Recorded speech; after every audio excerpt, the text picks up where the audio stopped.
Assalamualaikum warahmatullahi wabarakatuh. Perkenalkan, nama saya Rinita dari Prodi PAI 3. Ingin menjelaskan materi dari IAT, dosen pengampu Ibu Dwi Nur Aini Dahlan MPD, yang berjudul Hakikat Manusia dan Peradaban serta Dinamika Peradaban Global. Baik, langsung saja. Peradaban adalah bidang kehidupan untuk kegunaan yang praktis, sedangkan kebudayaan ialah sesuatu yang berasal dari hasrat dan gairah yang lebih dan murni, yang berada di atas tujuan yang praktis hubungan kemasyarakatan. Hakikat hidup manusia memiliki 3 fungsi. Yang pertama, sebagai makhluk Tuhan, kedua individu, dan ketiga sosial budaya yang saling berkaitan.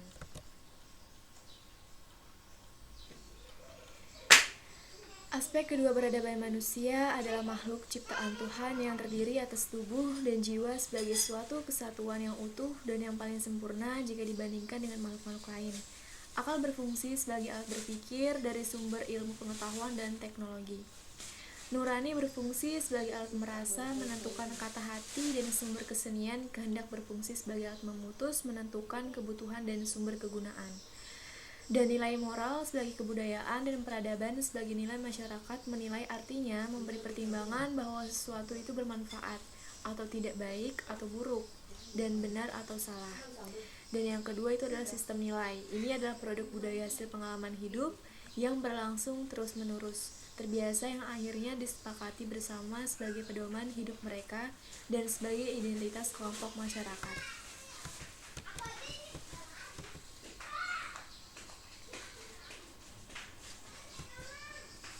Hakikat manusia terhadap peradaban. Manusia memiliki beberapa sifat hakikat kodrati, yaitu sebagai makhluk individu, sosial bermasyarakat, dan agamis, sebagai dari bagian dari unsur-unsur adab. Oleh karena itu, manusia boleh dikatakan sebagai manusia beradab atau memiliki adab. Manusia sebagai makhluk beradab, maka manusia tidak akan terlepas dari unsur-unsur yang baik, yang berupa budi pekerti luhur, sebagai ciri-ciri makhluk beradab. Hakikat masyarakat terhadap peradaban adalah masyarakat berpendidikan tinggi, sopan dan pembudi pekerti luhur, berakhlak dan berkesopanan, serta memiliki rasa toleransi yang tinggi. Manusia sebagai makhluk beradab. Manusia sebagai makhluk Tuhan, manusia sebagai makhluk individu, manusia sebagai makhluk sosial budaya. Makna hakiki manusia beradab yaitu kodrat manusia hidup dan bergaul dan berkumpul serta hidup bersama-sama dengan yang lain. Tujuan kehidupan bersama yaitu memenuhi kebutuhan hidup, menghindari mara bahaya, melanjutkan keturunan, harus mematuhi pedoman-pedoman hidup dalam masyarakat. Evolusi budaya dan tahapan-tahapan peradaban kehidupan masyarakat adalah pola kehidupan yang berkelompok dalam bentuk-bentuk karena ikatan perkawinan dan keturunan darah seperti keluarga. 1. Kesatuan geografis seperti desa dan marga. 2. Kesamaan usul seperti etnis Melayu, Cina, dan Sunda. 3. Kesamaan kepentingan dan tujuan. 4. Kesamaan keahlian dan keterampilan seperti profesi keilmuan. Latar belakang terjadinya perubahan atau evolusi budaya, jarak komunikasi antar kelompok etnis, pelaksanaan pembangunan, dan kemajuan iptek. Pola hidup evolusi budaya dapat mendorong ke arah perbaikan dan meningkatkan kualitas dari 1. Pola hidup tradisional, konvensional, dan bertaraf lokal yang berbau mistis berubah menjadi pola hidup modern, bertaraf nasional atau internasional yang berbasis iptek. 2.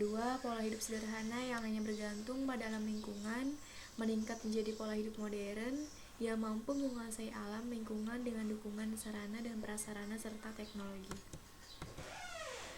Dampak evolusi budaya dapat mengurangi, menghapuskan hak, dan memposisikan manusia sebagai objek bukan subjek, antara lain penyusutan hak milik seseorang untuk kepentingan pembangunan tanpa prosedur hukum yang pasti dan tanpa ganti kerugian yang banyak, bahkan tanpa kerugian sama sekali. 2. Mengurangi atau meniadakan arti kemanusiaan seseorang, memandang manusia sebagai objek sasaran yang selalu dikenal penertiban serta hak asasinya tidak dihargai.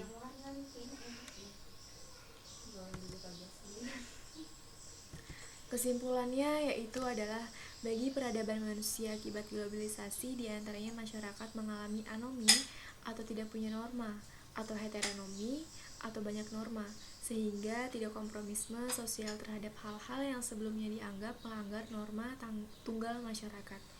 Selain itu, juga terjadinya disorientasi atau alienasi, keterasingan pada diri sendiri atau pada perilaku sendiri, akibat pertemuan budaya-budaya yang tidak sepenuhnya terintegrasi dalam kepribadian kita. Sekian, itu tadi presentasi dari saya. Saya ucapkan terima kasih.